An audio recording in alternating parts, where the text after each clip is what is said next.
السلام عليكم ورحمة الله وبركاته.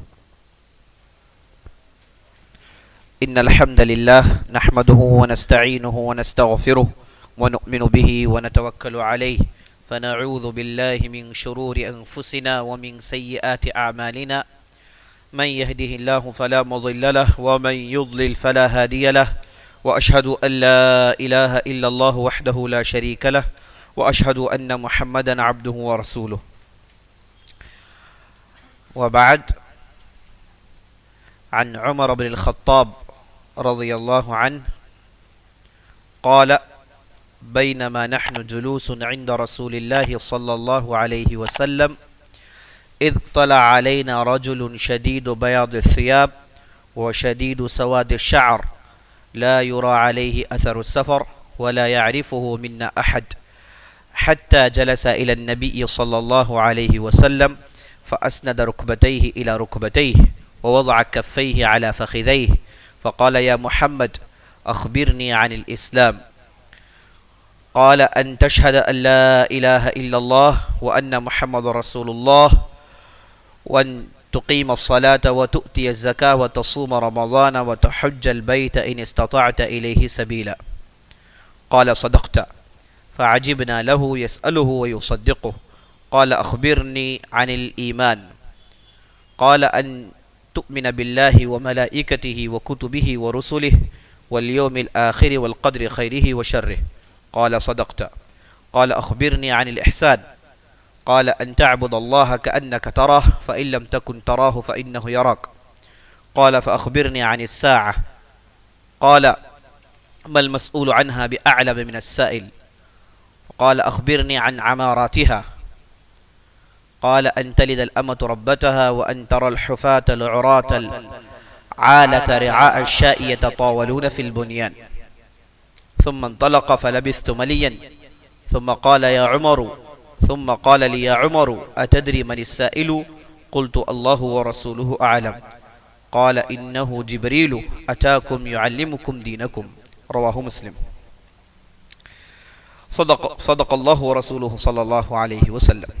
عزیز دوستو، پیارے ساتھیوں، ماؤں بہنوں اور خواتین اسلام، ہم گزشتہ کی کئی مجلسوں سے اللہ رب العزت کے فضل و کرم سے ایک بہترین علمی مجلس سجاتے ہوئے آ رہے ہیں.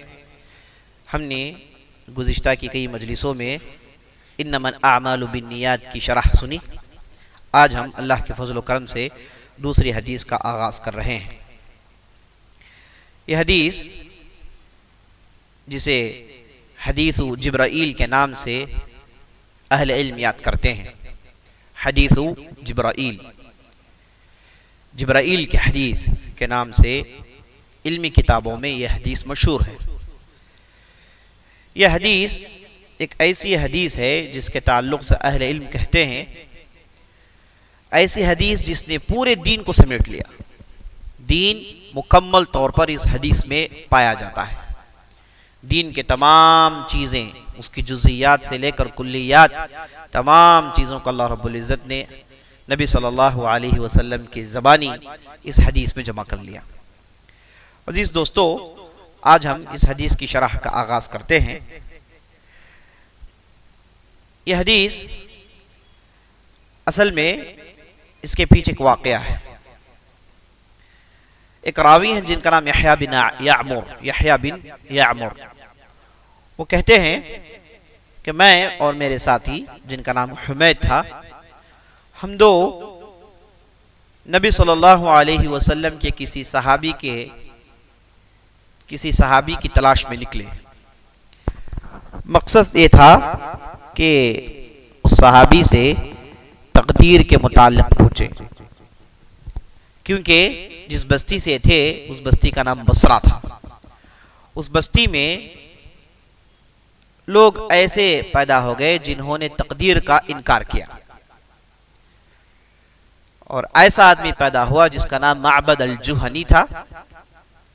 یہ وہ تھا جس نے سب سے پہلے تقدیر کا انکار کیا.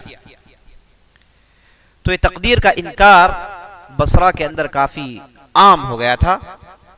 تو یحییٰ بن یعمر اپنے ساتھی کو لے کر اس تلاش میں نکلے کہ کسی صحابی سے ملاقات ہو جائے اور ان سے اس تعلق سے پوچھیں کہ تقدیر کا کیا مقام ہے اسلام۔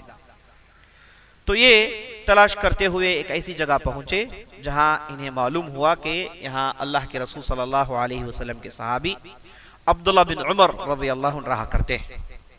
تو کہتے ہیں کہ ہم مسجد میں گئے انہیں دیکھنے کے لیے، تو عبداللہ بن عمر بن خطاب رضی اللہ عنہما نماز پڑھ کر جب اٹھے تو میں ایک طرف چلا گیا، میرا ساتھی دوسرے طرف چلا گیا۔ ہم دونوں نے عبداللہ بن عمر رضی اللہ عنہ کو گھیر لیا، اور میں نے عبداللہ بن عمر سے کہا کہ اے اللہ کے رسول صلی اللہ علیہ وسلم کے صحابی، ہمارے یہاں بصرہ میں اور کوفہ دوسرے علاقوں میں ایک ایسے لوگ پیدا ہو گئے جو علم تو حاصل کرتے ہیں، یتقفرون العلم، علم تو حاصل کرتے ہیں لیکن نئی نئی باتیں کرتے ہیں۔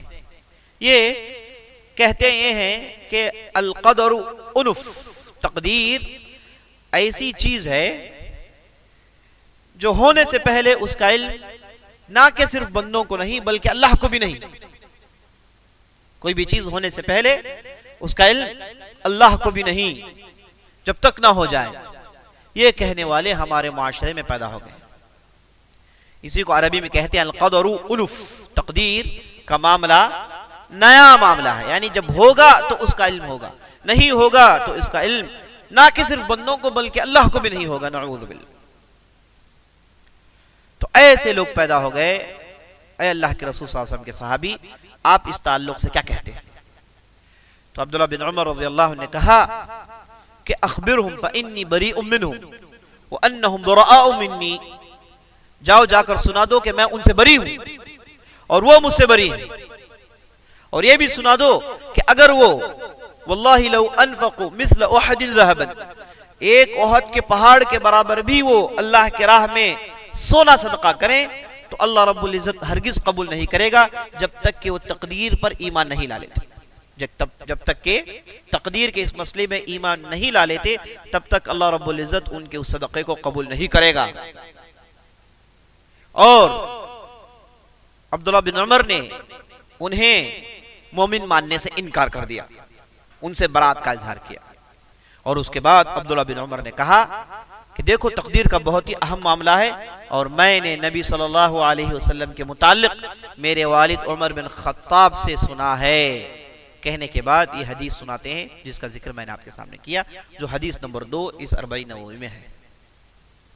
تو یہ حدیث جب عبداللہ بن عمر نے بیان کیا اپنے والد کی طرف سے، تو وہاں پر تقدیر کا مسئلہ چل رہا تھا، تقدیر کے انکار کرنے والے پیدا ہو گئے۔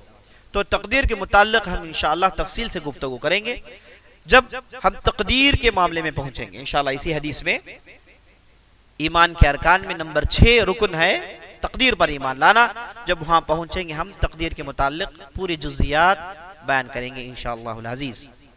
تو یہ حدیث بیان کرنے کی وجہ، کتابوں میں آنے کی وجہ یہی تقدیر کا مسئلہ ہے۔ تو جب تقدیر کا مسئلہ آیا تو عبداللہ بن عمر اپنے والد سے پوری حدیث نقل کر کر کہتے ہیں کہ یہ پورا دین ہے، اور اس میں ارکان ایمان میں تقدیر کا ذکر ہے۔ اگر تقدیر کا ذکر نہ ہوتا تو الگ بات تھی، لیکن تقدیر کا ذکر ہے، یہ ایمان کا جز ہے، اس کے بغیر مومن ہو نہیں سکتا۔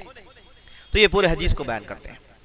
اچھا، ایک واقعہ ہے، یہ حدیث روایتوں میں آنے کی وجہ ہے، اصل میں کب تھا جب نبی صلی اللہ علیہ وسلم کے زمانے میں یہ واقعہ پیش آیا۔ یہ واقعہ سننے سے پہلے آپ جان لیجئے کہ اس حدیث کا ترجمہ کیا ہے۔ عمر بن خطاب رضی اللہ عنہ کہتے ہیں بینما نحن جلوس عند رسول اللہ صلی اللہ علیہ وسلم، بینما نحن جلوس عند رسول اللہ صلی اللہ علیہ وسلم، کہتے ہیں عبداللہ بن عمر بن خطاب رضی اللہ عنہ کہ ہم ایک مرتبہ نبی صلی اللہ علیہ وسلم کی مجلس میں بیٹھے ہوئے تھے۔ غالباً ایسے محسوس ہوتا ہے کہ نبی صلی اللہ علیہ وسلم کے زمانے کے آخری ایام تھے، آخری دور تھا جب اسلام کے اہم احکامات مکمل ہو گئے، اللہ رب العزت نے مکمل احکامات کو نازل کر دیا، اسلام تکمیل ہو رہا تھا، بلکہ یہ کہیے کہ اسلام تقریباً تکمیل ہو گیا تھا، مکمل ہو گیا تھا۔ تو وہ زمانے کی حدیث ہے۔ تو عمر بن خطاب رضی اللہ عنہ کہتے ہیں کہ ہم مجلس میں بیٹھے ہوئے تھے، اتنے میں ایک آدمی کا ظہور ہوا، ایک آدمی نکل آئے، ان کے تعلق سے عمر بن خطاب 4 اوصاف بیان کرتے ہیں. کہتے ہیں شدید بیاض الثیاب، ان کے کپڑے، ان کا پوشاک انتہائی سفید تھا، لباس سفید لباس پہنے ہوئے تھے. وشدید سواد الشعر، کل سر کے بال پورے کے پورے کالے تھے، شدید کالے تھے. شدید سفید کپڑے، شدید کالے بال. لا یرا علیہ اثر السفر، اور ان پر سفر کی کوئی تھکان نظر نہیں آتی، بلکہ سفر کیے ہیں یہ بھی معلوم نہیں ہوتا ہے. لا یرا علیہ اثر السفر ولا يعرفه منا احد، اور وہ صاحب کو ہم میں سے کوئی جانتے ہی نہیں ہیں. تو لباس، سر کے بال اور سفر کی کوئی علامت نہیں، اور ہم میں سے کوئی نہیں جانتے. 4 اوصاف بیان کر رہے ہیں وہ صاحب کے تعلق سے. اس کے بعد کہتے ہیں کہ یہ صاحب جو 4 اوصاف والے آگے بڑھے، یہاں تک کہ نبی صلی اللہ علیہ وسلم کے سامنے آ کر بیٹھ گئے. اور جب نبی صلی اللہ علیہ وسلم کے سامنے آئے تو انہوں نے اپنے 2 ہاتھ اپنے رانوں میں رکھ لیے اور اپنے 2 گھٹنے نبی صلی اللہ علیہ وسلم کے 2 گھٹنوں کے قریب کر لیا، یہاں تک کہ گھٹنے لگنے لگے، اور اپنے ہاتھ اپنے رانوں میں رکھ لیا. بعض اہل علم نے کہا کہ ہاتھوں کو بھی انہوں نے نبی صلی اللہ علیہ وسلم کے ران میں رکھا تھا. اب جب ایسے بیٹھ گئے تو انہوں نے کہا یا محمد، اے محمد بتائیے، اخبرنی عن الاسلام، اسلام کیا چیز ہے بتائیے. تو نبی صلی اللہ علیہ وسلم نے کہا ان تشہد ان لا الہ الا اللہ وان محمد رسول اللہ وتقیم الصلاۃ وتؤتی الزکاۃ وتصوم رمضان وتحج البیت ان استطعت الیہ سبیلا. نبی صلی اللہ علیہ وسلم نے اسلام کے 5 ارکان گنوائے. کہا کہ تم شہادت دو کہ اللہ رب العزت کے علاوہ کوئی معبود برحق نہیں اور محمد صلی اللہ علیہ وسلم اللہ کے رسول ہیں. تم نماز قائم کرو، تم زکوٰۃ ادا کرو، تم روزے رکھو رمضان کے، اور حج ادا کرو اگر اس کی استطاعت رکھتے ہو تب. تو انہوں نے جواب میں کہا صدقت، کہا کہ سچ کہہ رہے ہو. عمر بن خطاب کہتے ہیں فعجبنا له يسأله يصدقه، ہم تعجب میں پڑ گئے کہ وہ خود سوال کر رہے ہیں اور کہہ رہے ہیں کہ تم صحیح کہہ رہے ہو. سوال کرنے والا آدمی یہ جواب نہیں دیتا، سوال کر رہے ہیں اور کہتے ہیں کہ تم صحیح کہہ رہے ہیں. اس کے بعد دوسرا سوال کیا، کہا کہ اخبرنی عن الایمان، ایمان کیا چیز ہے بتائیے. تو نبی صلی اللہ علیہ وسلم نے کہا ان تؤمن باللہ وملائکتہ وکتبہ ورسلہ والیوم الآخر والقدر خیرہ وشرہ. کہا کہ ایمان تم اللہ پر لاؤ، اللہ کے ملائکہ پر لاؤ، اللہ کی کتابوں پر لاؤ، اور اللہ کے بھیجے ہوئے رسولوں پر لائیں، اور آخرت پر ایمان لائیں، اور تقدیر پر ایمان لائیں اگرچہ کہ وہ اچھی ہو کہ بری ہو. پھر انہوں نے کہا کہ صدقت، تم نے سچ کہا. پھر کہا اخبرنی عن الاحسان، احسان کسے کہتے ہیں یہ بتائیے. تو نبی صلی اللہ علیہ وسلم نے کہا احسان کا معنی یہ ہے کہ تم ان تعبد اللہ کأنک تراہ، تم اللہ کی عبادت کرو جیسے تم اللہ کو دیکھ رہے ہو. فإن لم تكن تراہ فإنه يراك، اگر تم یہ چیز پیدا نہیں کر سکتے کہ تم اللہ کو دیکھ رہے ہو تو کم از کم یہ سوچ لینا کہ اللہ تمہیں دیکھ رہا ہے. اس کے بعد انہوں نے کہا اخبرنی عن الساعہ، چلو قیامت کے تعلق سے بتاؤ. تو نبی صلی اللہ علیہ وسلم نے کہا ما المسئول عنها بأعلم من السائل، جو آدمی جسے پوچھا جا رہا ہے وہ اس آدمی سے زیادہ نہیں جانتا جو پوچھ رہا ہے. جسے پوچھا گیا وہ اس سے زیادہ نہیں جانتا جو پوچھ رہا ہے. تو فوراً اس کے بعد کا سوال اس نے کیا، کہا اخبرنی عن اماراتها، اچھا ایسی بات ہے تو بتاؤ اس کی علامتیں کیا ہیں.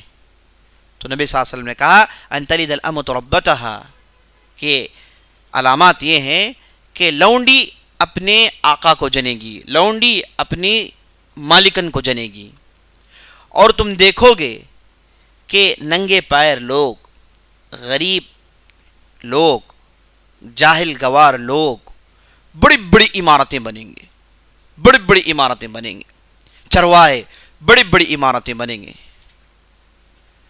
اس کے بعد تھوڑی دیر کے لیے خاموش ہو گئے، یہاں تک کہ وہ صاحب چلے گئے.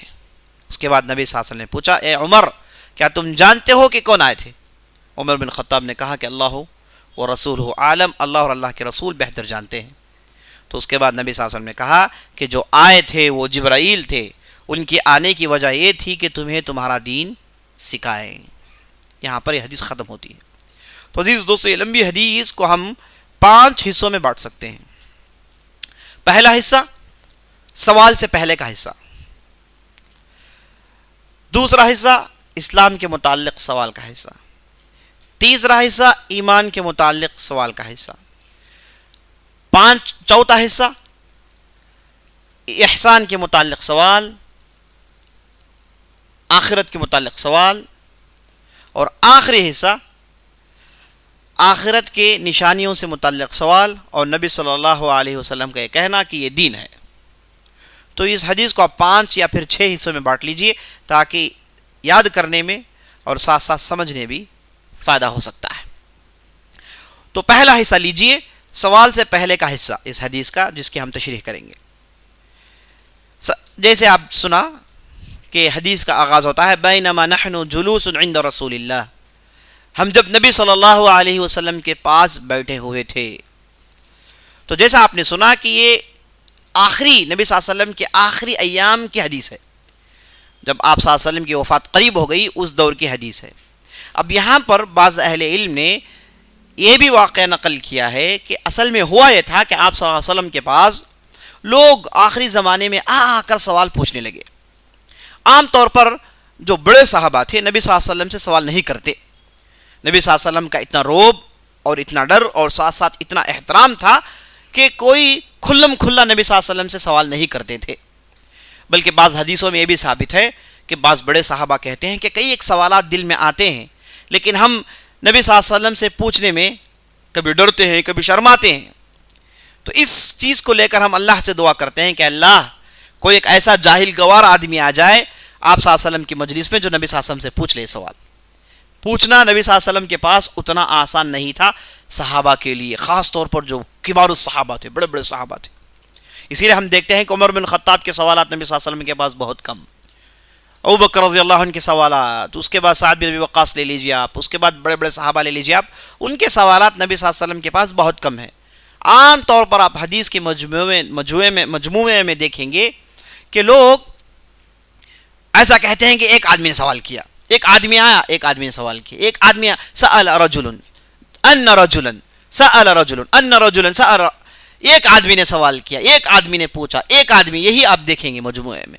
کیونکہ یہ جو پوچھتے ہیں عام طور پر مشہور صحابہ نہیں ہوتے، اگر مشہور ہوتے تو نام گنوا دیتے راوی، مشہور نہیں ہے، کہیں جنگل سے آئے ہیں، کہیں دور دیہات سے آئے ہیں، یہ آ کر نبی صلی اللہ علیہ وسلم سے استفادہ کرنے کے لیے پوچھتے ہیں، جاننے کے لیے پوچھتے ہیں۔ تو نبی صلی اللہ علیہ وسلم کی بارگاہ میں، نبی صلی اللہ علیہ وسلم کی مجلس میں براہ راست سوال کرنا، اس سے ڈرتے تھے صحابہ۔ اور نبی صلی اللہ علیہ وسلم نے ایک حدیث میں یہاں تک کہہ دیا نہا رسول اللہ صلی اللہ علیہ وسلم عن القیل والقال وکثرت السؤال واضاعت المال، نبی صلی اللہ علیہ وسلم نے ادھر ادھر کی باتیں کرنے سے نبی صلی اللہ علیہ وسلم روکا کرتے تھے، اور زیادہ سوال کرنے سے نبی صلی اللہ علیہ وسلم روکا کرتے تھے، اور مال کو ضائع کرنے سے نبی صلی اللہ علیہ وسلم روکا کرتے تھے۔ تو زیادہ سوال، یہ گویا کہ صحابہ کے پاس ایک سٹینڈرڈ بن چکا تھا کہ زیادہ سوالات نہیں ہیں، دین ہے، سن لو عمل کرو، سمجھ میں آج نہیں آیا بعد میں سمجھ میں آ جائے گا، سمجھ میں نہیں آیا تو بھی چلے گا، عمل کر لیں۔ صحابہ ایسا نہیں تھے کہ دین کی ہر باریک چیز کو سمجھنے کے بعد عمل کرتے تھے، ایسا نہیں تھا، وہ عمل پیرا قوم تھی، عمل کرتے تھے بعد میں سیکھتے تھے، عمل پہلے تھا ساتھ ساتھ سیکھنا تھا، تو عمل کی ترجیح ہوتی تھی، عمل میں زیادہ زور ہوا کرتا تھا۔ تو عزیز دوستو، یہ آپ نے سنا، تو کوئی سوال نہیں کرتا تھا آپ صلی اللہ علیہ وسلم کی ڈر کی وجہ سے۔ ہم واقعات سنتے ہیں کہ ایک مرتبہ آپ صلی اللہ علیہ وسلم نے عصر کی نماز پڑھی، سلام پھیرا، عصر کی نماز آپ صلی اللہ علیہ وسلم نے 2 رکعت پڑھی، سلام پھیرا، صحابہ آپس میں دیکھ رہے ہیں، کسی کی اتنی ضرورت نہیں کہ اٹھ کے کہیں کہ یا رسول اللہ آپ نے 2 رکعت پڑھی، کسی کی ضرورت نہیں، حالانکہ سب جانتے ہیں کہ عصر کی نماز 4 رکعت ہے، لیکن اس بار آپ صلی اللہ علیہ وسلم نے 2 رکعت پڑھی ہے۔ اب ایک دوسرے کو دیکھ رہے ہیں، مجلس میں ابوبکر ہیں، عمر ہے رضی اللہ عنہ اجمعین، اتنے میں ایک صحابی جن کا نام تھا ذو الیدین، بڑے ہاتھ والے، جنہیں نبی صلی اللہ علیہ وسلم عام طور پر ان سے نبی صلی اللہ علیہ وسلم مزاح کیا کر لیتے تھے، تو صحابی اٹھ کر کہا یا رسول اللہ اقصرت الصلاۃ ام نسیت، کہا یا اللہ کے رسول آپ نے نماز کو قصر پڑھا ہے یا پھر آپ نماز پڑھنا بھول گئے ہیں. آپ صاحب نے پوچھا کہ کیا معاملہ ہے؟ کہا کہ صلیت رکعتین، آپ نے صرف 2 رکعت پڑھی ہیں نماز، آپ نے صرف 2 رکعت نماز پڑھی ہے. تو نبی صلی اللہ علیہ وسلم نے پلٹ کر ابوبکر کو دیکھا تو ابوبکر نے کہا کہ ہاں، پھر عمر کو دیکھا، عمر نے کہا کہ ہاں. اس کے بعد آپ صلی اللہ علیہ وسلم اٹھے، پھر 2 رکعت نماز پڑھے اور اس کے بعد آپ صلی اللہ علیہ وسلم سجدے سہو کر کے سلام پھیرا. یعنی اتنا روب تھا کہ نہیں کہہ سکتے تھے کہ آپ 2 رکعت نماز چھوڑ دیے. لیکن بعض ایسے صحابہ ہوا کرتے تھے جو نبی صلی اللہ علیہ وسلم سے پوچھ لیتے تھے، اور نبی صلی اللہ علیہ وسلم کا طریقہ یہ نہیں تھا کہ روب دبدبا میں ڈال کر، احترام ہونا چاہیے، روب ہونا چاہیے استاد کا، لیکن اتنا نہ ہو کہ استفادہ سے رکاوٹ پیدا ہو جائے، سیکھنے میں رکاوٹ پیدا ہو جائے. یہ اگر ہو جائے تو یہ روب و دبدبا غلط، ایسا روب دبدبا ہونا نہیں چاہیے. تو عزیز دوستو، سوال کرنا آسان نہیں تھا، لیکن ہوا یہ کہ جب آخری زمانہ آیا تو بہت سارے لوگ ہجرت کر کر کے مدینہ آتے تھے، اور قبائل ڈیلیگیشنز کی شکل میں وفود مدینہ آیا کرتے تھے بڑی تعداد میں. اب ہر آدمی آتا سیدھے نبی صلی اللہ علیہ وسلم سے پوچھ لیتا، ہر چھوٹی موٹی بات تھی ڈائریکٹ نبی صلی اللہ علیہ وسلم پاس آ گئے. اب نبی صلی اللہ علیہ وسلم عصر کے بعد مسجد میں موجود ہیں، مغرب کے بعد مسجد میں موجود ہیں اور سب کا استقبال کر رہے ہیں. ہم جانتے ہیں کہ 9واں سال ہجری کا آپ صلی اللہ علیہ وسلم کے زمانے میں عام الوفود تھا، ڈیلیگیشنز کا سال تھا، لوگ آتے تھے کثرت سے، اور اس کے بعد لوگ کثرت سے آیا کرتے تھے. تو نبی صلی اللہ علیہ وسلم نے بعض صحابہ کو اجازت دے رکھی تھی کہ وہ بھی فتویٰ دیں، جیسے معاذ بن جبل ہو گئے، خلفاء راشدین ہو گئے، زید بن ثابت ہو گئے، بڑے بڑے صحابہ تھے جنہیں اجازت تھی کہ وہ بھی لوگوں کو تعلیم دیں، وہ بھی لوگوں سے سکھائیں. اگر کوئی معاملی سوال آتا نبی صلی اللہ علیہ وسلم کہتے کہ آپ ان کے پاس چلے جائیں، وہ سکھائیں گے آپ کو، ان کے پاس چلے جائیں، ان کے پاس چلے جائیں. لیکن لوگ چاہتے تھے کہ سیدھے نبی صلی اللہ علیہ وسلم سے سیکھیں. ان کے پاس جانے کے بعد بھی نبی صلی اللہ علیہ وسلم پاس آتے، آ کر وہی سوال کو دہرایا کرتے تھے. تو ایک مرتبہ ہوا ہے کہ بہت سارے سوالات زیادہ ہو گئے، تو آپ صلی اللہ علیہ وسلم نے نماز پڑھی، غالباً عصر کی نماز تھی یا پھر ظہر کی نماز تھی. سلام پھیرنے کے بعد کہا کہ پوچھو اب جو پوچھنا چاہتے ہو، کیونکہ نماز پڑھ کر گئے، پیچھے آگے گھر میں گئے، پیچھے لوگ ہیں، تو پھر نبی صلی اللہ علیہ وسلم کے لیے اب کوئی موقع ہی نہیں. تو نبی صلی اللہ علیہ وسلم بولے کہ مجلس میں بیٹھتا ہوں میں، اب پوچھو جو وہ پوچھنا چاہتے ہو. جب نبی صلی اللہ علیہ وسلم نے کہا تو کوئی پوچھتا نہیں، سب خاموش ہیں. کہہ رہے ہیں کہ بھائی پوچھو، اسألونی، پوچھو جو پوچھنا چاہتے ہیں پوچھو، بیٹھا ہوں میں. کیونکہ یہ بہترین طریقہ ہے کہ مجلس میں سوال ہو جائے اور جواب سب کے لیے ہو. کیونکہ ہوتا یہ ہے کہ ایک سوال کا جواب ابھی دیا گیا، وہی سوال دوسرے صاحب پوچھ رہے ہیں، انہیں دیا گیا تو وہی سوال تیسرے پوچھ رہے ہیں. تو ایک سوال کا جواب بار بار اس کا تکرار ہو، اس سے بہتر یہ ہے کہ مجلس میں پوچھ لیا جائے اور سب کو اس کا علم ہو جائے. تو نبی صلی اللہ علیہ وسلم نے کہا کہ پوچھو بھائی، جو پوچھنا چاہتے ہو پوچھو، لیکن کوئی آگے نہیں بڑھ رہا. سب مجلس میں بیٹھے تھے، کوئی آگے بڑھ کے سوال نہیں کر رہا ہے، یہاں تک کہ اللہ رب العزت نے جبرائیل علیہ السلام کو بھیجا اور جبرائیل علیہ السلام داخل ہوئے. اس مجلس میں عمر بن خطاب تھے. تو عمر بن خطاب کہتے ہیں کہ بینما نحن جلوس عند رسول اللہ، جب نبی صلی اللہ علیہ وسلم کے پاس ہم سب بیٹھے ہوئے تھے. بینما نحن جلوس، جلوس جلس یجلس، جلوس مصدر ہے، لیکن یہاں پر یہ جالس کی جمع ہے. جالس، جالسون و جلوس، جالس کی جمع ہے جلوس، یہاں پر مصدر نہیں ہے. ہم سب نبی صلی اللہ علیہ وسلم کے مجلس میں بیٹھے ہوئے تھے. بینما نحن جلوس عند رسول اللہ صلی اللہ علیہ وسلم اذ طلع علینا رجلا، اذ طلع علینا رجلا. بینما کا یہ جواب ہے. عربی زبان میں بینما کہتے ہیں جب ہم بیٹھے تھے، while we were sitting، بینما استعمال ہوتا ہے، لیکن اس کے جواب میں اذ آتا ہے.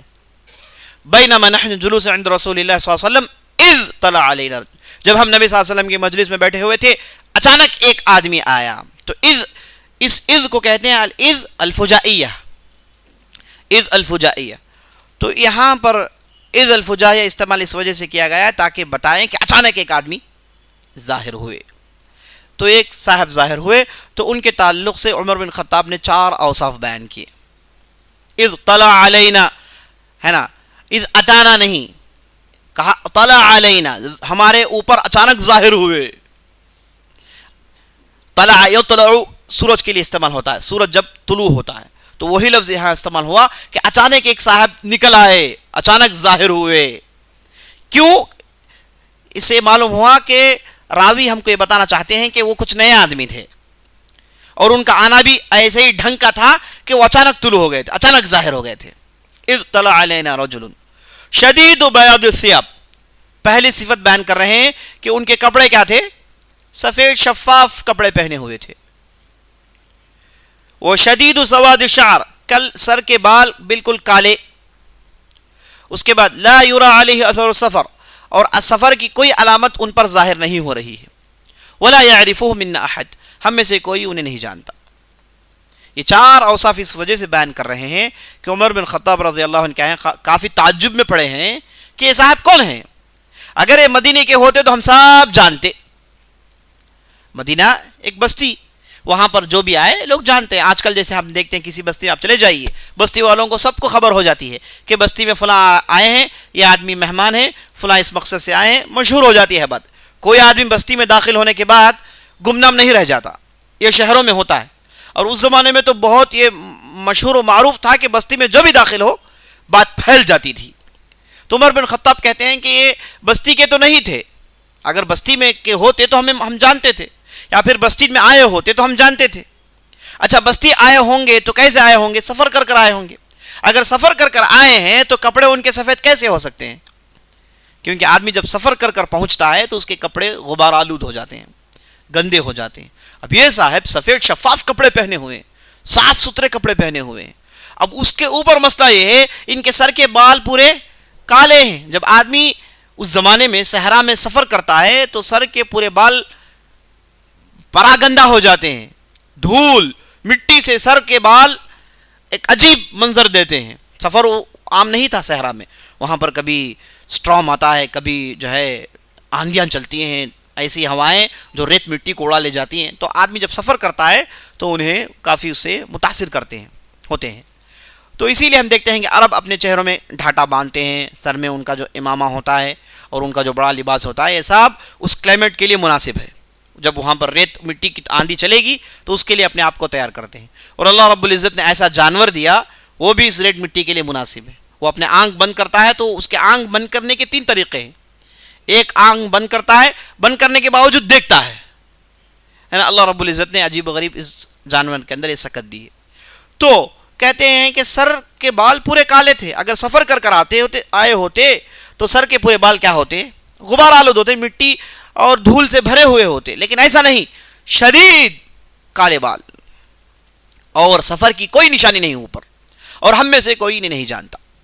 یعنی بالکل نئے آدمی, نہ وہ بستی کے ہیں نہ سفر کر کر آئے ہیں. تو پھر آئے کہاں سے؟ یہی تعجب تھا عمر بن خطاب رضی اللہ عنہ کو. وہ سمجھانے کے لیے, وہ تاثیر آپ کے ذہن میں پیدا کرنے کے لیے انہوں نے 4 جملے آپ کے سامنے ادا کیے ہیں. اب اس کے بعد کہا عمر بن خطاب رضی اللہ عنہ نے, کیا ہوا ہے پہلے سے ہم تعجب میں پڑے ہیں, اب یہ صاحب آئے سیدھے نبی صلی اللہ علیہ وسلم کے سامنے آ گئے. نہ کہ صرف سامنے آئے بلکہ اپنے گھٹنوں کو نبی صلی اللہ علیہ وسلم کے گھٹنوں سے جوڑ لیا. ایسی حرکت کوئی نہیں کرتا. یہاں پر سوال کرنے کے لیے لوگ پریشان ہیں, ہے نا. کون سوال کرے گا, کون جواب دے گا, معاملہ وہ ہے ادھر. اب یہاں پر ہم دیکھ رہے ہیں کہ یہ صاحب کے اندر اتنی جرأت کہ داخل ہوئے, آئے, سب کو پھلانگتے ہوئے, اور سیدھے نبی صلی اللہ علیہ وسلم کے گھٹنوں میں گھٹنا جوڑ لیے. اللہ اکبر, عجیب و غریب حرکت ہے. اور اس کے بعد اپنے ہاتھوں کو اپنے رانوں میں رکھ لیا, ایسے بیٹھ گئے سامنے. اور اس کے بعد پہلے سے یہ پوری پریشانیاں, اب کیا ہے, یا محمد, یا رسول اللہ بھی نہیں, ہے نا. صحابہ آپ صلی اللہ علیہ وسلم کو یا رسول اللہ, یا نبی اللہ پکارتے تھے. یہاں تک کہ نبی صلی اللہ علیہ وسلم کی کنیت تھی, دوسروں کو اس کی اجازت نہیں تھی. آپ صلی اللہ علیہ وسلم کی کنیت ابو القاسم تھی, کسی کو اجازت نہیں تھی کہ وہ اپنی کنیت نبی صلی اللہ علیہ وسلم کی کنیت پر رکھے, اپنے آپ کو ابو القاسم کہلوائے. کسی کو اجازت نہیں تھی, کیونکہ اگر کوئی یا ابو القاسم کہے, وہاں سے نبی صلی اللہ علیہ وسلم کا گزر ہو رہا ہے اور یہ صاحب انہیں بلا رہے ہیں, اور نبی صلی اللہ علیہ وسلم پلٹ کر دیکھے, یہ تو نبی صلی اللہ علیہ وسلم کے ساتھ بیعت بھی ہو جائے گی اور قرآن کی مخالفت ہو جائے گی. قرآن میں اللہ نے کہا لا تجعلوا دعاء الرسول كدعاء بعضكم بعضا. تم نبی صلی اللہ علیہ وسلم کو جو پکارنا ہے ایسے تم آپس میں پکار لو, وہ الگ معاملہ ہے. تو صحابہ نبی صلی اللہ علیہ وسلم یا رسول اللہ کہتے تھے, یا نبی اللہ کہتے تھے پورے احترام کے ساتھ. اب یہ صاحب بیٹھے اور یا محمد کہا, نام لے کر پکارا, جو عام طور پر ہوتا ہی نہیں, یا محمد. یہ جو بدو ہوتے تھے, جنگلوں سے آتے تھے, دیہاتوں سے آتے تھے, یہ نبی صلی اللہ علیہ وسلم کو کبھی کبھار یا محمد کہتے تھے. لیکن یہ صاحب تو سفید کپڑے پہنے ہوئے ہیں, بال ان کے بنے ہوئے ہیں, بالکل آدمی مہذب نظر آ رہے ہیں. اس کے باوجود کہہ رہے ہیں کہ یا محمد. اور پہلا سوال کیا کہ اسلام کیا چیز ہے. تو یہ پہلا حصہ حدیث کا، اسے ہمیں معلوم ہوا کہ ایک نئے آدمی آئے، ان کے یہ اوصاف تھے. سب سے پہلے مجلس میں عمر بن خطاب رضی اللہ عنہ اور ان کے ساتھی بیٹھے ہوئے تھے. نبی صلی اللہ علیہ وسلم کی مجلس تھی، اور اس کے بعد ان کا ظہور ہوا اچانک. سفید لباس تھے، کالے بال تھے، سفر کی کوئی علامت نہیں، نہ ہم میں سے کوئی انہیں جانتا ہے، کوئی ادھر موجود جو بھی تھے انہیں کوئی ان کا علم نہیں تھا. اور اس کے بعد سیدھے نبی صلی اللہ علیہ وسلم قریب آئے، گھٹنوں سے گھٹنا لگایا، اپنے ہاتھوں کو رانوں میں رکھا اور کہا یا محمد. تو یہ حدیث کا پہلا حصہ ہے. تو اس پہلے حصے میں عمر بن خطاب نے ہمیں بتایا کہ ایک نئے آدمی آئے، انہوں نے نبی صلی اللہ علیہ وسلم کے ساتھ یہ سلوک کیا، اور اس کے بعد سوال کا سلسلہ شروع ہوا. پہلا سوال، اخبرنی عن الاسلام. یہ حدیث جسے ہم سن رہے ہیں، جس کی تشریح ہو رہی ہے، یہ حدیث مسلم کی روایت ہے، اور اسی جیسی حدیث بخاری میں ہے اور دوسری حدیث کی کتابوں میں ہے، مختلف الفاظ کے ساتھ. مختلف الفاظ کے ساتھ. بعض حدیثوں میں بعض الفاظ کی زیادتی ہے، جسے علم حدیث میں کہتے ہیں الزیادہ فی الحدیث. الزیادہ فی الحدیث جو جائز ہے. ایک حدیث میں آپ نے دیکھا کہ 4 الفاظ ہیں، اسی حدیث کو دوسرے محدث نے نقل کیا دوسرے راوی کے ذریعے سے، اس میں 5 الفاظ ہیں. یہ 5واں لفظ زیادہ کہلاتا ہے، جو حدیث کا ہی حصہ ہے. تو بعض روایتوں میں الفاظ کی زیادتی ہے، الفاظ میں آگے پیچھے ہے. اب جو بخاری کی روایت ہے اس میں مل اسلام کا ذکر ہے، اور اس کے بعد اسلام جب نبی صلی اللہ علیہ وسلم نے کہا تو اس کے الفاظ میں آگے پیچھے ہے.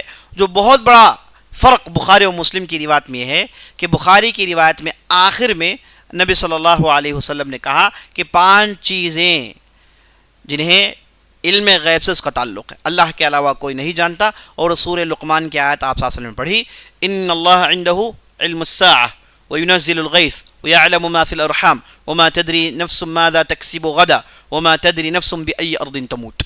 5 ایسی چیزیں ہیں جس کا علم اللہ ہی کو ہے، اس کے علاوہ کسی اور کو نہیں. قرآن کی آیت کو نبی صلی اللہ علیہ وسلم نے بخاری کی حدیث میں ذکر کیا جو مسلم کی حدیث میں نہیں ہے. اور الفاظ میں فا، قال، قد، یہ آگے پیچھے ہم دیکھتے ہیں. تو اس وجہ سے مسلم اور بخاری کی روایتوں میں تھوڑی بہت فرق ہے. اسی لیے آپ دیکھیں گے مؤلف نے نیچے کہا رواہ مسلم، رواہ مسلم، بخاری نہیں کہا، جبکہ بخاری میں بھی ہے لیکن بہت زیادہ فرق ہے، الفاظ میں زیادتی بہت ہے. اس وجہ سے یہاں پر بخاری کا ذکر انہوں نے نہیں کہا. اگر معمولی فرق ہوتا، بہت ہی معمولی فرق ہوتا، تو بخاری کا ذکر عام طور پر کر دیتے ہیں. زیادہ اگر فرق ہو، حالانکہ موضوع ایک ہے، اس کا بھی موضوع ایک ہے، لیکن الفاظ میں زیادہ فرق ہو تو ایسی صورت میں رواہ بخاری و مسلم نہیں کہہ سکتے. تو یہ الفاظ مسلم کے ہیں. اور ہم ساتھ ساتھ یہ بھی جان لیں بخاری و مسلم میں فرق یہ ہے رحمہم اللہ تعالی، دونوں میں فرق یہ ہے کہ بخاری کی جو کتاب ہے اس کی جو ترتیب ہے، اس میں جہاں صحت کا خیال کیا گیا ہے، اور اس میں ڈھیر سارے علوم کو، ڈھیر سارے علم کو بخاری رحمہ اللہ نے ٹھونس دیا ہے. بخاری رحمہ اللہ نے ٹھونس دیا ہے. اس میں ایسی ایسی باتیں ہیں سمجھ میں آئیں گی کہ تعجب کی بات ہے. اور امام بخاری رحمہ اللہ روایتوں کو کاٹیں گے بہت، یہاں تک کہ انما الاعمال بالنیات کی روایت پوری بخاری میں 17 مرتبہ انہوں نے بیان کیا. وقت ضرورت پر حدیثوں کو کاٹیں گے بہت. ان کے پاس اصل موضوع ہے، سبجیکٹ بنائیں گے، وہ اصل موضوع کو سپورٹ کرنے کے لیے حدیثوں کو نقل کریں گے. جو اصل موضوع ہے اسی کو علم حدیث میں کہتے ہیں ترجمہ، ٹاپک کو کہتے ہیں ترجمہ. اسی لیے کہا جاتا ہے فقہ البخاری فی تراجمہ، بخاری کا اصل مغز کہاں اٹکا ہوا ہے، ان کے یہ ٹاپک باندھنے میں ہے، ان کے یہ ٹاپک باندھنے میں. اس ٹاپک کو عربی میں کہتے ہیں ترجمہ، اس کی جمع آتی ہے تراجم. تو فقہ البخاری فی تراجمہ، تو بخاری کی خوبی صحت اور موضوع کو سمجھانے کا طریق. لیکن امام مسلم کی خوبی یہ ہے کہ حدیثوں کو کاٹتے نہیں، حدیثوں کو پورا نقل کریں گے. اور مسلم کی ترتیب بہت زبردست ہے. مسلم کی ترتیب و تنسیق، جس انداز سے روایتوں کو لاتے ہیں، ان کا جو چیپٹرائزیشن ہے، ان کا جو سیکوینس مینٹین کرنا ہے، وہ بخاری سے بہتر ہے، بخاری سے بہتر. اسی لیے قدیم زمانے سے ہم مشرق والے اور مغرب والوں میں اختلاف ہے. ہم مشرق والے کون؟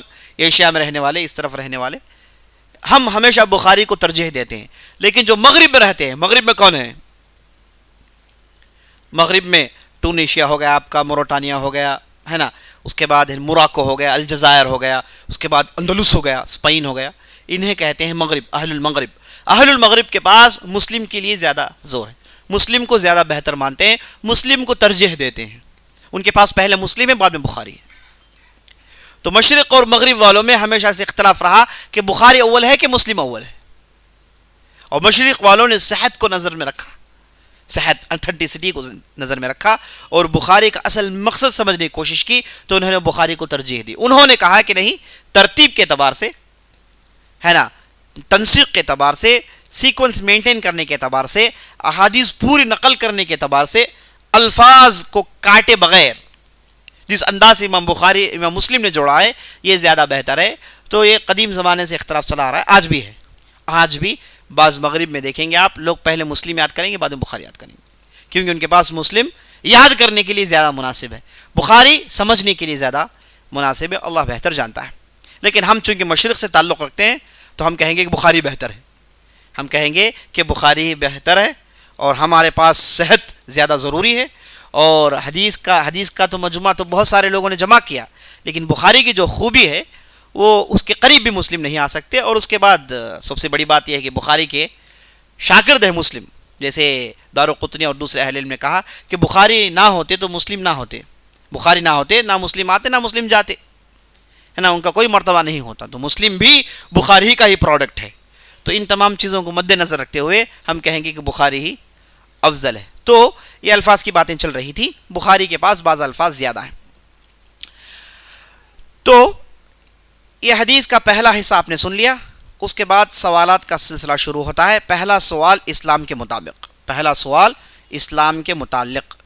تو سوال میں نبی صلی اللہ علیہ وسلم نے کہا اسلام کا معنی یہ ہے کہ آپ کلمہ شہادت کی شہادت دیں، نماز قائم کریں، زکوٰۃ دیں اور روزہ رکھیں، حج کریں اگر استطاعت ہو. تو اسلام کے 5 ارکان بیان کیے. ابن حبان کی بھی روایت ہے، ابن حبان کی بھی یہ روایت ہے. ابن حبان نے یہاں پر وَتَحُجَّ الْبَيْتَ وَتَعْتَمِرَ وَتَغْتَسِلَ مِنَ الْجَنَابَةِ وَتُتِمَّ الْوُضُوءَ، یہ اضافہ ان کے پاس ہے. 3 چیزوں کی اضافت ہے. پہلا، عمرہ کو انہوں نے جمع کر لیا.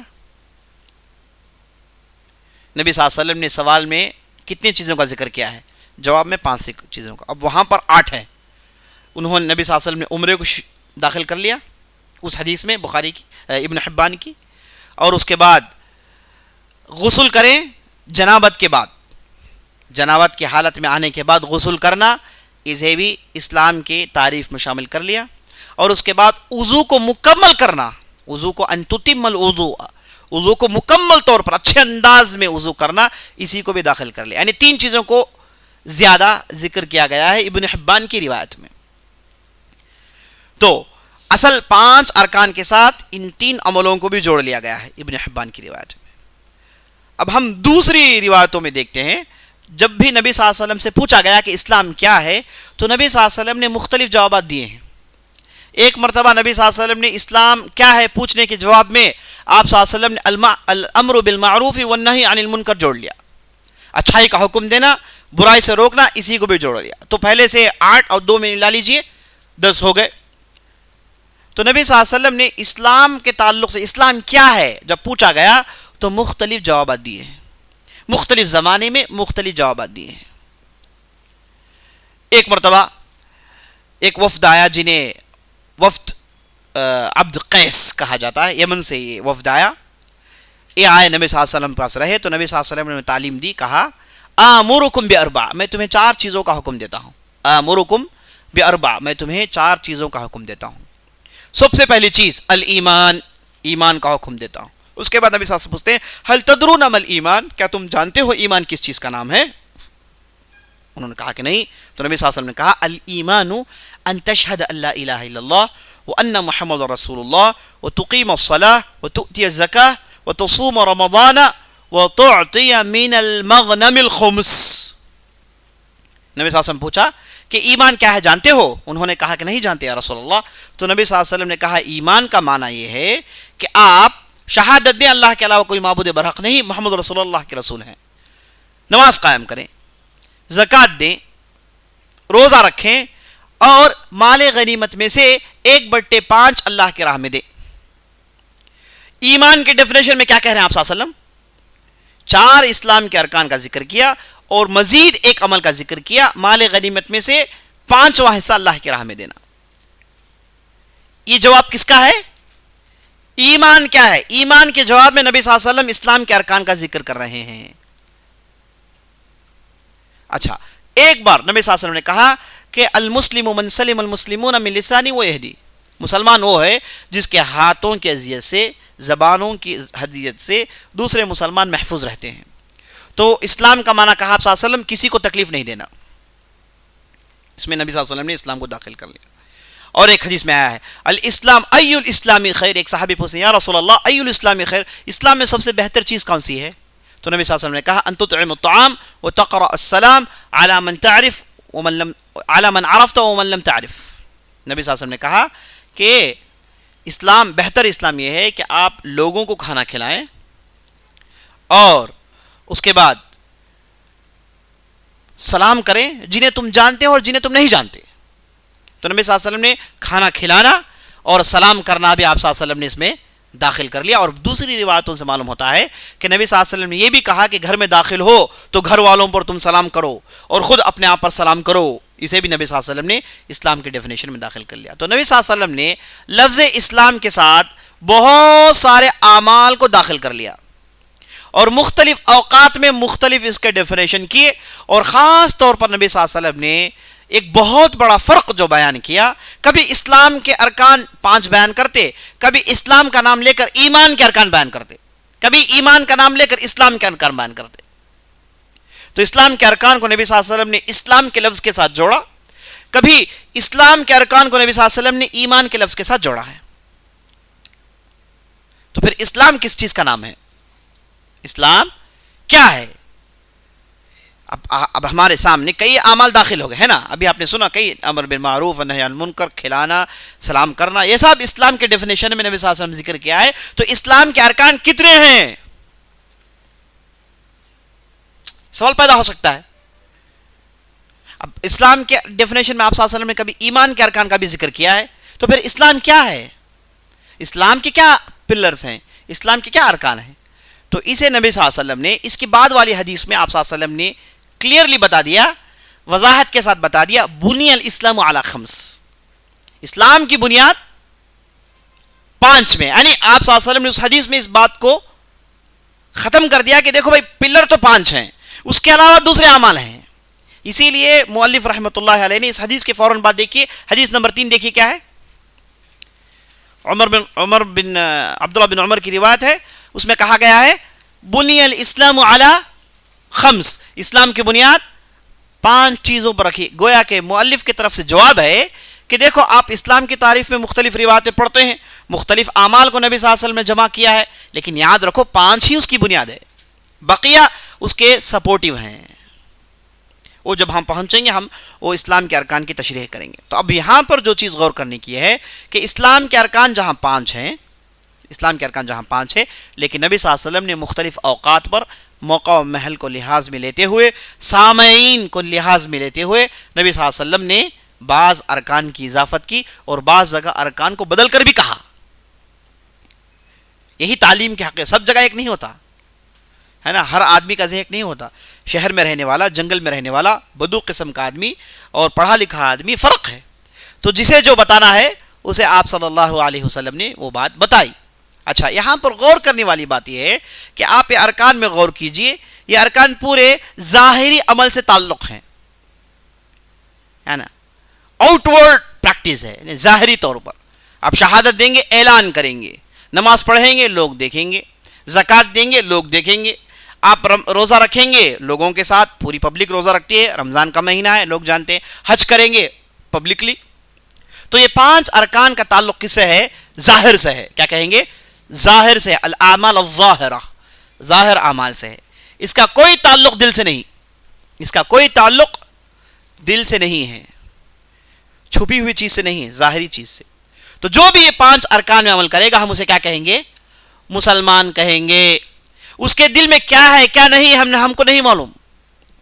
جب تک وہ معاشرے میں یہ 5 ارکان میں عمل کر رہا ہے ہم اسے مسلمان مانیں گے. ہم اسے مسلمان مانیں گے. یہاں تک کہ اہل علم نے کہا ہے اگر یہ 5 ارکان میں شہادتین کو چھوڑ کر بقیہ 4 ارکان میں اس سے اگر کمی پیشی ہو گئی، کبھی چھوڑا کبھی کیا، کمی پیشی ہو گئی، خامیاں ہو گئی، تو بھی ہم اسے مسلمان نہیں کہہ سکتے، بلکہ ہم مسلمان مانیں گے اسے. اس کے برخلاف ایمان کا معاملہ ہے. ایمان جہاں اس کے 6 پلر ہیں، اگر اس میں کہیں پر بھی خامی ہو جائے، کمی پیشی ہو جائے تو ہم اسے مومن نہیں مانیں گے. ایمان کا معاملہ بڑا سنگین ہے، سخت ہے، لیکن اسلام کے معاملے میں اسلام نے بہت آسانیاں پیدا کر دی. یعنی اس وجہ سے کہ کسی کو دائرے سے باہر نکالے نہیں. اسلام یہ چاہتا ہے کہ لوگ اسلام کے دائرے میں رہیں، یہ دائرے سے باہر نہ جائیں. یہ دائرے سے باہر جانا بہت مشکل ہے. اتنا بڑا وسیع دائرہ ہے کہ اس دائرے سے باہر جانا مشکل ہے. لیکن افسوس کہ ہمارے معاشرے میں ایسے بھی افراد ہیں جو اس دائرے کو تنگ کرنا چاہتے ہیں، چھوٹا کرنا چاہتے ہیں. کوشش یہ ہوتی ہے کہ لوگوں کو نکالیں، جبکہ اسلام کی کوشش ہے کہ لوگوں کو داخل کریں. صاحب کی کوشش ہے کہ اس میں سے لوگوں کو نکالتے رہیں. نا کب کس کو تکفیر کہہ کے باہر نکال دے. چھوڑا عمل دیکھا، تکفیر کہا، باہر نکال دی. جیسے ہم سنتے ہیں اور پڑھا بھی ہے کہ یہ جو ہے نا، جو ایس قسم کے لوگ ہیں، دہشت گردی جو پھیلاتے ہیں، یہ لوگوں کو ایسے قتل کرتے ہیں کہ ایک آدمی کو رینڈملی پکڑتے ہیں، پوچھتے ہیں کہ وضو کرنا جانتے ہو؟ وضو کے کتنے ارکان ہیں؟ کہتا کہ نہیں، مار دیا، ختم. کہا کہ وضو کے ارکان نہیں جانتا، کافر ہو گیا، مار دیا. تو ایسے جاہل قسم کے لوگ ہیں جن سے اسلام بری ہے، اسلام اور ان سے کوئی تعلق نہیں. تو اسلام کا دائرہ بڑا ہے نا، اس سے نکلنا بہت مشکل ہے. جب تک آدمی اڑ کر نکلتا ہے، نکل سکتا ہے، لیکن اسلام کسی کو باہر جانے سے روکتا ہے نہیں. کسی کو باہر جانے سے اسلام روکتا ہے، کہتا ہے کہ نہیں جاؤ گے باہر، رہو اندر، تمہارے اندر یہ چیزیں ہیں. کوشش یہ ہوگی کہ اسے اسلام مسلمان ثابت کریں. تو یہ عزیز دوستو، یہ 5 اعمال آپ دیکھیں گے، اس کا تعلق ظاہر سے ہے. تو یہ 5 اعمال بھی کرنے کے ہیں نا، اس میں چھوڑنے کی بات نہیں. 5 بھی کرنے، پورے ڈوز ہیں، ڈونٹس کا ذکر نہیں. تو اس بات کو آپ مکمل طور پر سمجھنا چاہیں تو سمجھ لیں کہ جو بھی عمل جس کا تعلق ظاہر سے ہو، جو بھی عمل، یہ 5 ارکان کے علاوہ جو بھی عمل جس کا تعلق ظاہر سے ہو، وہ اسلام کا حصہ ہے. وہ اسلام کا حصہ ہے، ظاہر سے ہو. اسی لیے آپ صلی اللہ علیہ وسلم نے کبھی کہا کہ کھلانا بھی اسلام ہے، کبھی کہا کہ ہاتھوں اور زبانوں سے اذیت دینا نہیں دینا، یہ بھی اسلام ہے نا. کبھی کہا کہ وضو کرنا، یہ بھی اسلام ہے. کبھی کہا کہ عمرہ کرنا، یہ بھی اسلام ہے. یعنی ہر وہ عمل جو ظاہری ہو وہ اسلام کا حصہ ہے. اگرچہ کہ اس کے 5 ارکان بنیادی ہیں، اس کے علاوہ ہر وہ کام جو اچھا ہے اسلام سکھاتا ہے وہ اسلام کا ہے. جو آدمی شہادتین کہتا ہے تو وہ مسلمان تو بن جائے گا، لیکن سچا مسلمان وہ ہوگا جو ان احادیث پر عمل کرے گا، اچھا کرے گا، برائی سے روکے گا. حساب کرنے والا پکا مسلمان مانا جائے گا. نہ کہ صرف کرنا ہے عزیز دوستو، چھوڑنا بھی اسلام میں، حرام چیزوں کو چھوڑنا بھی اسلام کا حصہ ہے. دیکھیے نبی صلی اللہ علیہ وسلم نے حدیث میں کہا، آپ انشاءاللہ تشریح اس کے آگے آئے گی، من حسن الاسلام المرء ترکہ ما لا یعنی. سب سے بہتر اسلام اس آدمی کا ہے جو ان چیزوں میں ملوث نہیں ہوتا جس سے اس کا کوئی تعلق نہیں، غیر ضروری چیزوں میں اپنے آپ کو داخل نہیں کرتا. یہ پکا مسلمان ہے، مکمل مسلمان والا ہے. یعنی چھوڑ رہا ہے، نبی صلی اللہ علیہ وسلم کہہ رہے ہیں کہ مسلمان ہے. یعنی بعض چیزوں کو چھوڑنے کے ہیں، انہیں چھوڑنا اسلام ہے. بعض چیزیں کرنے کے ہیں، انہیں کرنا اسلام ہے. یہ جو کرنے کے ہیں انہیں کہتے ہیں مأمورات، جو چھوڑنے کے انہیں کہتے ہیں منہیات. مأمورات، منہیات. مأمورات وہ چیزیں جس کا حکم ہوا ہے کرنے کا، منہیات وہ جن کا حکم ہوا ہے نہیں کرنے کا. تو مأمورات، منہیات دونوں کو ملا کر کہتے ہیں اسلام. دونوں کو ملا کر کہتے ہیں اسلام. میں اس وجہ سے اس کی تشریح کر رہا ہوں تاکہ آپ ارکان پڑھ کر یہ نہ سمجھیں کہ کرنا ہی اسلام ہے، نہیں، چھوڑنا بھی اسلام ہے. بعض حرام چیزوں کو چھوڑنا بھی اسلام ہے، حرام کردہ چیزوں کو چھوڑنا بھی اسلام ہے. جیسے دیکھیے آپ ترمذی اور اس کے بعد ابو داؤد، مسلم احمد کی روایت ہے. العرباض بن ساریہ اس کے راوی کہتے ہیں کہ نبی صلی اللہ علیہ وسلم نے کہا، آپ صلی اللہ علیہ وسلم نے اسلام کو ایک مثال کے ذریعے سے سمجھایا. کہا کہ یہ ایک سیدھی راہ ہے، ایک سیدھی راہ ہے. اب یہ راستے کے دونوں طرف بڑے بڑے دیوار ہیں، سور بن دیا گیا ہے، بڑے بڑے دیوار ہیں جو بڑے بڑے قلعوں میں ہوتے ہیں نا. کبھی لال قلعہ گئے ہیں؟ نہیں گئے آپ؟ لال قلعہ جا کر دیکھیے تو بڑے بڑے دیوار ہیں جن کے ذریعے سے پورے قلعے کو باندھ دیا گیا ہے. اگر پوری ہندوستان کی حکومت مل کے اسے توڑنا چاہتے نہیں توڑ سکتی ہے نا، اتنی زبردست، جسے کہتے ہیں سور. بڑی بڑی دیواریں ہیں، راستہ ہے دونوں طرف بڑی بڑی دیواریں ہیں.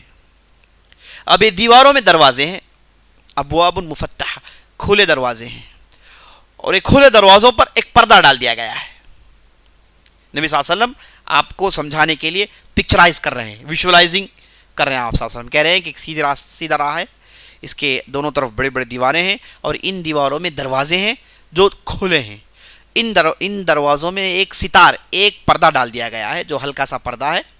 اب ہوا یہ کہ یہ راہ کے اوپر، سور کے اوپر ایک آدمی کھڑ کر کہہ رہا ہے ادخلو، چلو داخل ہو جاؤ اس راستے میں، چلو داخل ہو جاؤ اس راستے میں. اور اس راہ کے بیچ میں سے ایک آدمی آواز سے پکار رہا ہے کہ دیکھو ان دروازوں میں داخل مت ہونا. ہاں دروازے کھلے ہیں، داخل ہرگز مت ہونا. اگر تم داخل ہو، اگر تم کھول کر دیکھو گے بھی تو داخل ہو جاؤ گے. اگر کھول کر بھی دیکھو گے داخل ہو جاؤ گے، کھول کر بھی مت دیکھو. یہ جو پردے ہیں اسے ہٹا کر دیکھنے کی بھی کوشش مت کرو. اگر کھول کر ہٹا کر دیکھو گے تو داخل ہو جاؤ گے. تو نبی صلی اللہ علیہ وسلم نے یہ آپ کے سامنے پکچر دیا، کہا کہ یہ جو راہ ہے یہی اسلام ہے، یہ جو راہ ہے یہی اسلام ہے. اور اس کے بعد یہ جو دروازے تھے، یہ دروازے، یہ جو سور ہے، یہ جو آپ نے دیکھا دو بڑے بڑے دیواریاں، یہ دو دیواریاں یہ اللہ کے حدود ہیں، اللہ کے باؤنڈریز ہیں. اور اس میں جو دروازے ہیں یہ حرام کردہ چیزیں ہیں، حرام کردہ چیزیں ہیں. یہ جو صاحب اوپر سے کہہ رہے تھے کہ چلو داخل ہو جاؤ، یہ اللہ کی کتاب ہے. اب یہ جو راستے کے بیچ میں سے آواز دے رہے تھے کہ دیکھو پردہ ہٹا کر مت دیکھو، دیکھو گے تو داخل ہو جاؤ گے، یہ وہ آواز ہے جو ہر مومن دل میں اللہ کا ڈرانے والا ہوتا ہے.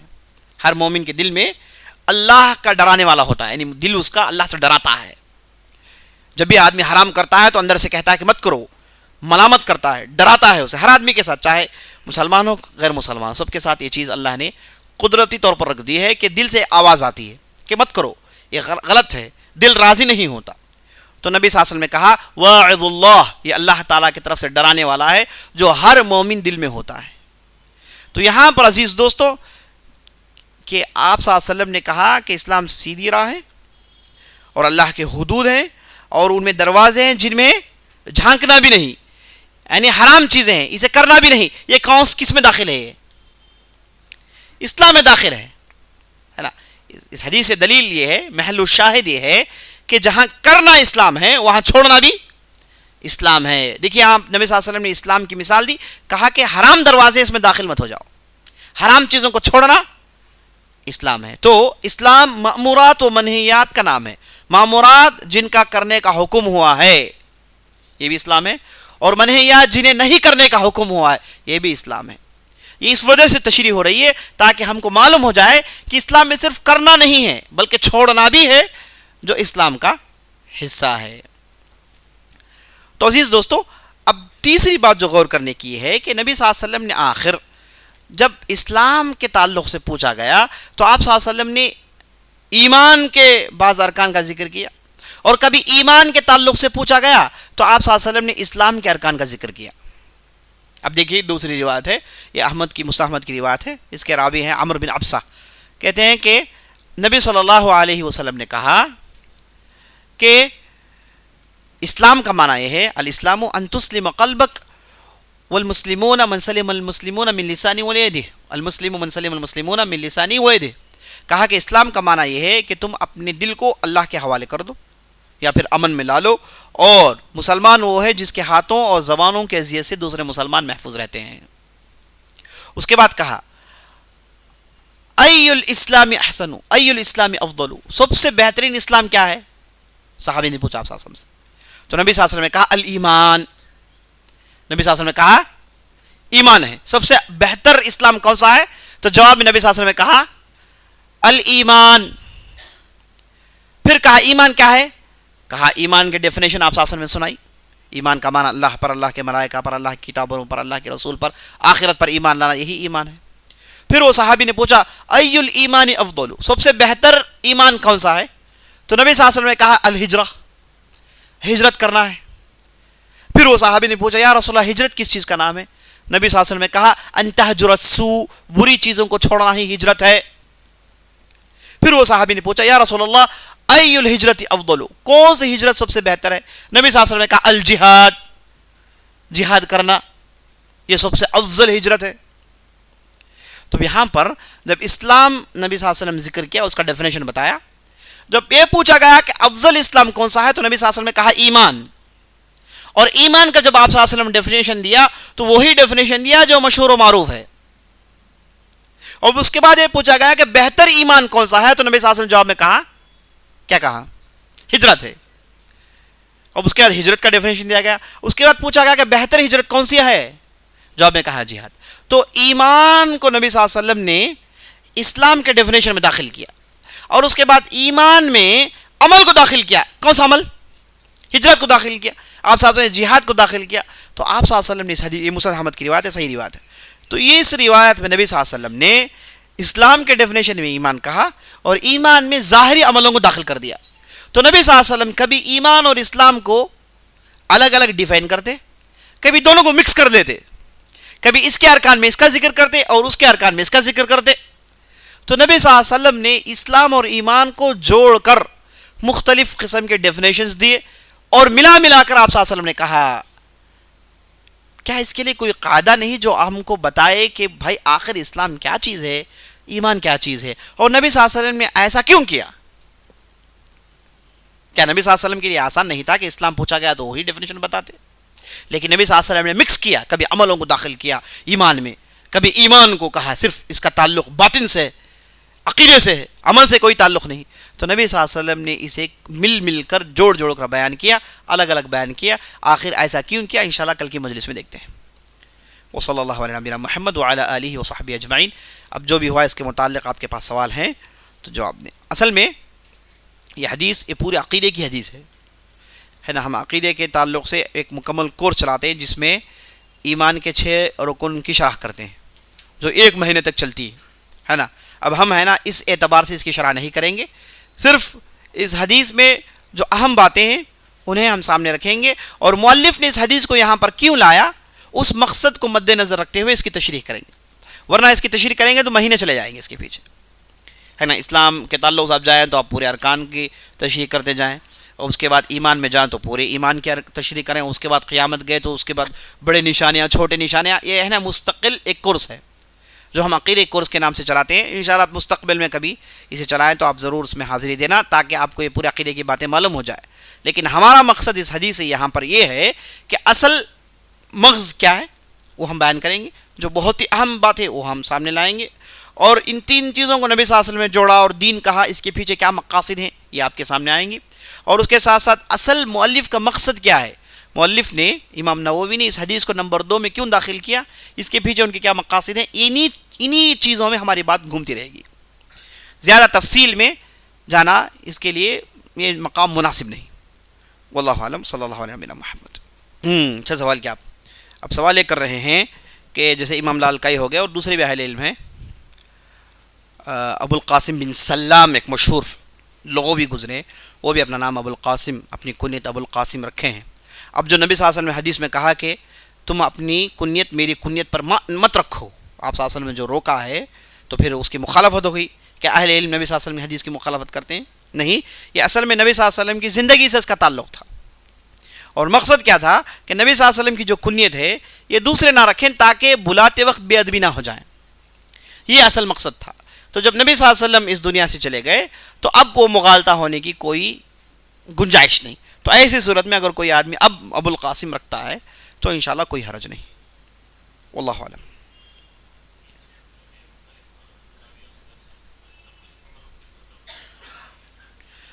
سوال یہ کر رہے ہیں کہ یہ جو حدیث کا جو ہے دوران شرح یہ بات آئی کہ اس کے مختلف الفاظ ہیں. ابھی آپ نے ابن حبان کے تعلق سے بھی سنا اور بخاری میں بھی ہے. نہیں، سوال یہ کر رہے ہیں کہ کیا سب عمر بن خطاب سے مروی ہیں؟ نہیں، عمر بن خطاب سے مروی نہیں، مختلف صحابہ سے مروی ہے، مختلف صحابہ سے مروی ہیں. واللہ اعلم. ٹھیک ہے. صلی اللہ علیہ وسلم محمد وعلی آلہ وصحبہ اجمعین.